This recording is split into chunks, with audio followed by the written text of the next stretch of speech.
پاشمەلملانەیەکی دوور و درێژ پەرلەمانی عێراق دەستی بە خوێندنەوەی پرۆژە یاسایی بودجەی 2018 کرد و 12 مادەی پەسەند کرد. لە مادەی 13 کە ڕێژەی هەرێمی کوردستان و پارێزگایەکانی تێدایە، پەرلەمانی عێراق دانیشتنی خۆی بۆ ڕۆژی شەممەی داهات و پاشخست. لە نێوان خوێندنەوەی مادەکان هەر 5 فراکسیۆنە کوردستانیەکان بایکۆتی دانیشتنی پەرلەمانیان کرد.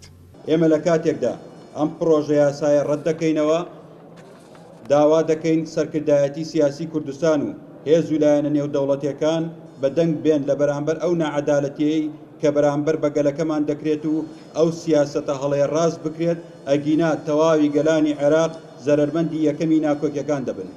لەو کاتەی کە کورد ناڕزایی خۆی سەبارەت بە بودجەی 2018 دەربڕی، لە هەمان کاتدا لایەنێکی شیعەکان پرۆژە یاسایی بودجەی 2018یان بە سوکایەتی لە قەڵامدا.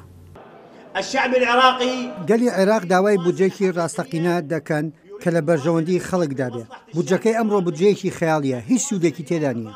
لە پرێس کۆنفرانسێکی تردا نوێنەرانی پارێزگا ئازادکراوەکانی ژێردەستی داعش ڕخنەیی گەورەیان لەسەر یاسایی بودجەی ئەم ساڵە دەربڕی.